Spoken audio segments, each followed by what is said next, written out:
Thank you very much. I am making a statement. No problem.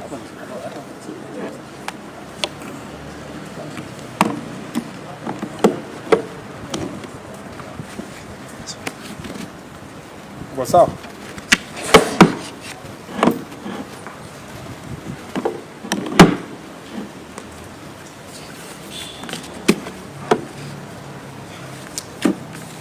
Good afternoon, everyone. Are you ready? Thank you very much.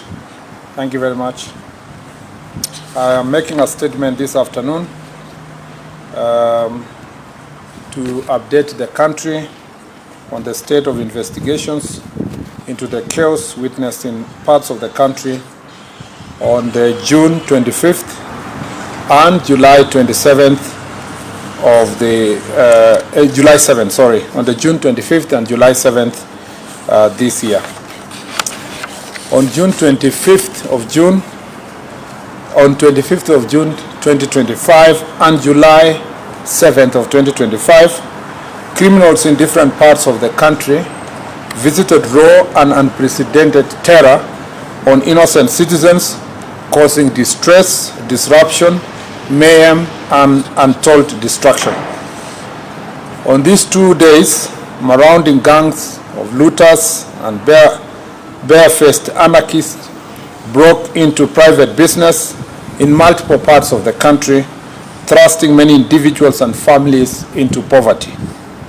Years of hard work and sacrifice were lost in an instant, leaving hard-working Kenyans staring at losses and financial ruin. In this chaos, 42 Kenyans regrettably lost their lives and close to 600 were injured. Out of these injuries, 496 were law enforcement officers. This is unacceptable. One life lost is one too many. We mourn every life lost and extend our deepest sympathies and heartfelt condolences to the affected families. To those who suffered injuries, loss, and trauma on those 2 fateful days of sheer terror, we say poleni sana. Public facilities also bore the brunt of the destruction. The anarchists targeted police stations, government offices, vehicles, and a hospital. This disturbing trend of targeting police stations, stealing firearms and ammunition, points to a coordinated attempt to subvert the state's ability to guarantee law, order, and public safety. When a police post or a station is raided or razed, it leaves the public at the mercy of dangerous criminals. It's our solemn duty as a government to ensure that citizens are safe and secure. Every Kenyan deserves the right to protection, and no one should ever attempt to usurp that duty. The violence and destruction witnessed across the country in recent weeks, however, were on a scale that has never been witnessed before. It is incumbent upon us, therefore, to nip it in the bud with the full force of the law. This is what our people expect of the government, and this is what government will and must do. Kenyans watched in disbelief as the brazen attacks on our security installations unfolded on social media and on live television. At Dagoretti police post, for example, the criminals stole guns and razed residential buildings housing officers and their families. In Kikuyu, a mob attacked government offices, torching Kikuyu police station, the sub-county headquarters, national registration office, county government offices, the assistant chief's office, the Kenya Forest Service office, Kikuyu law courts, as well as Dagoretti police post and police lines. They also partially destroyed the Kikuyu sub-county probation office and damaged 4 motor vehicles belonging to Dagoretti police post, including that of the officer in charge. 9 suspects have been arrested to answer to the attack on the Dagoretti police post, while others are still being sought. Other property destroyed in the Dagoretti police post yard included 3 Probox vehicles, 1 double-cabin county government vehicle, a school bus, and 14-seater matatu that was parked in the compound. 5 guns were also stolen in Dagoretti police post, and another 4 firearms were burnt in Gashui police post. One of the guns stolen in Dagoretti on 25th of June was used to commit robbery in Naivasha the following day. On June 25th, a rowdy group of youth attacked Matu police station, leaving 8 officers injured and several government vehicles damaged. That is in Machakos County. The building housing the station was also destroyed. 18 suspects have been charged in connection with this attack. In Machakos County, 66 suspects linked to torching of gas tanker along Kitui Road on 7th July have also been arrested and charged. In another shocking attack, arsonists invaded and burned Olkalau police station, killing 3 suspects who were in custody. They also torched 26 vehicles, 18 county government motorbikes, burnt down an exhibit store, and destroyed the report office. In Nakuru County, Viwandani patrol base in Naivasha was burnt, while the firearm loaded with 20 rounds of ammunition was snatched by criminals in Shaurimoyo. Several other security installations across the country were attacked, leaving citizens exposed, and a total of 16 police stations and police posts were burnt or destroyed on the 2 days of terror. The destruction of private property. In 2 days of the chaos, many Kenyans suffered huge losses following the destruction of their businesses in various parts of the country. In Naivasha, Nakuru County, goons looted stock from Naivas, Power Star, and Ketia supermarkets, and thereafter set ablaze Power Star supermarket. A total of 100 people have been arrested in Nakuru County and charged with various crimes in relation to these acts of criminality. In Ruiru, within Kiambu County, a similar fate befell Quickmart and Carrefour supermarkets, where goons stole property worth millions of shillings after breaking windows and destroying CCTV cameras in the establishment.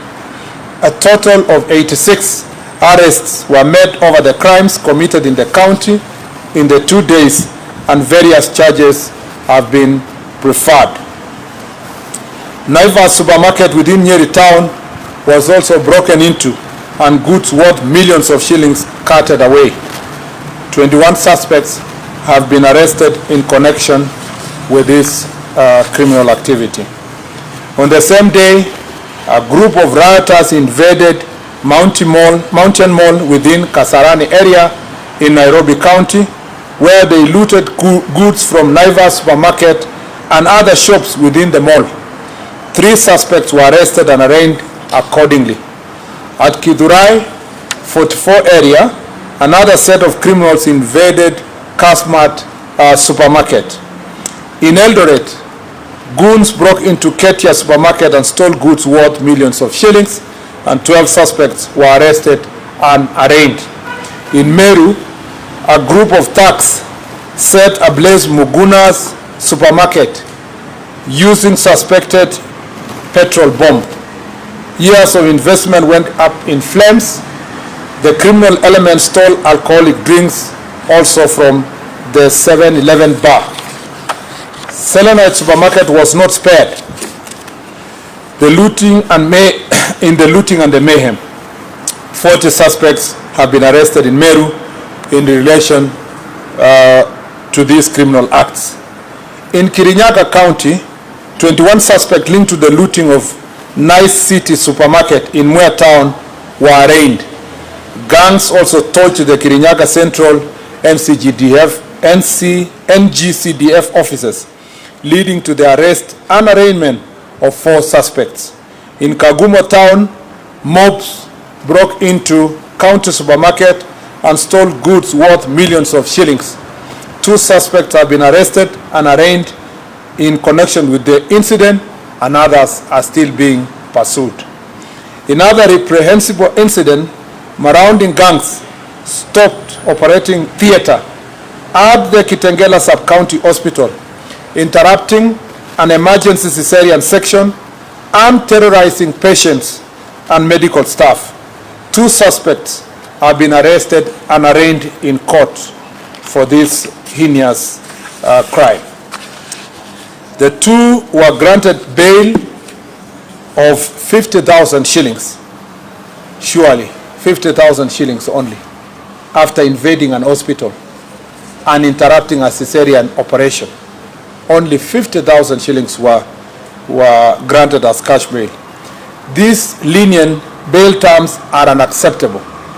It is in hospitals that we seek refuge at our most vulnerable moments, and to infringe on this privacy is an offense most foul. Arising out of these unprecedented attacks, close to 1,500 people have been arrested countrywide and are facing various charges, including terrorism, murder, robbery with violence, sexual assault, arson, malicious damage to property, and targeted attacks on strategic national infrastructure.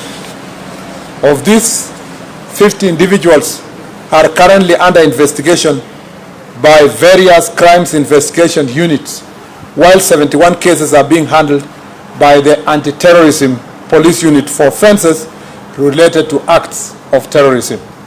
We commend our security agencies for foiling further destruction and wish a quick recovery to the officers injured during this unprecedented violence.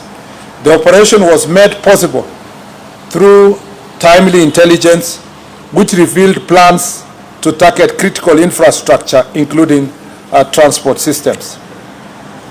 Intelligence-led operations across various counties have resulted in the arrest of individuals believed to be masterminds and financiers, plus the instigators and the direct perpetrators of these criminal acts, including those responsible for incitement to violence and politically motivated mobilization intended to stoke public unrest.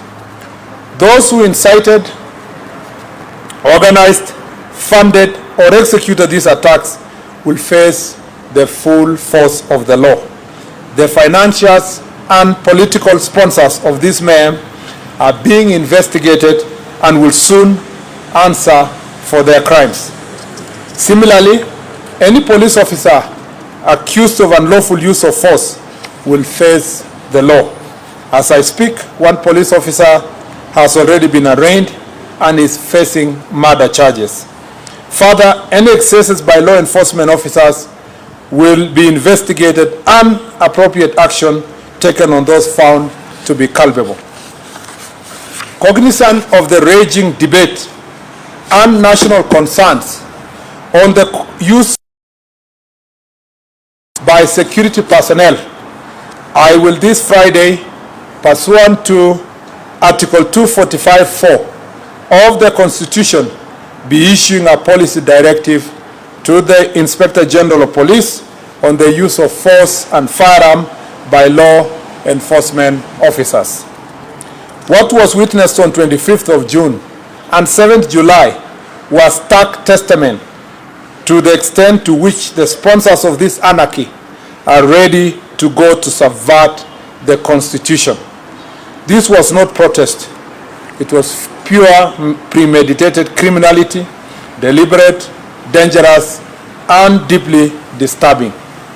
The right to assemble, demonstrate, picket, march unarmed, and present petitions to authorities is guaranteed by our Constitution, and that cannot ever be taken away. Invasion of hospitals, rape, attack on ambulances, looting of businesses, forceful entry of protected areas, vandalism, erection of illegal roadblocks, and torching of government installations, including police stations and administrative offices, are vile crimes and must be treated as such.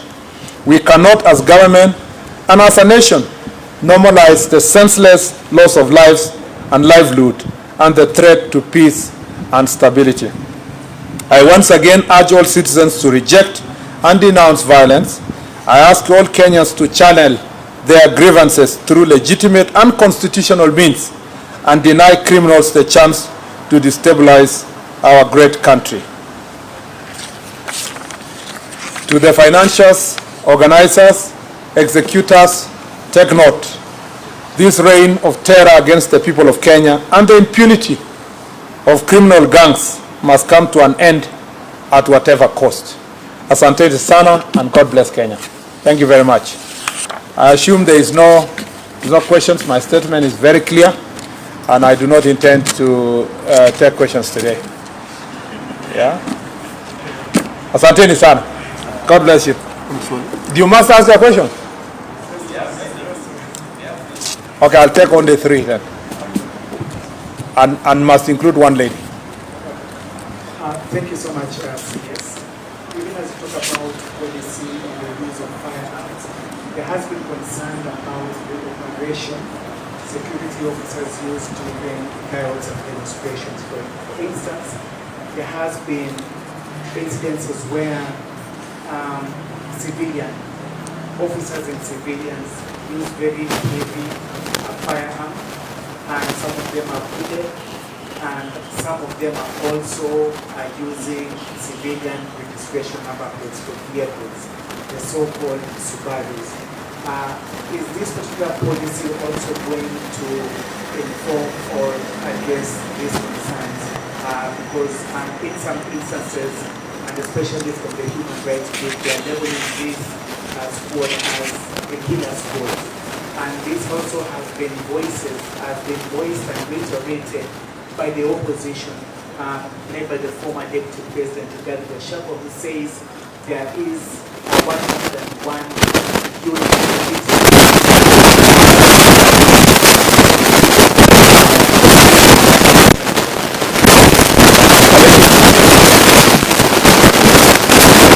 One more gentleman.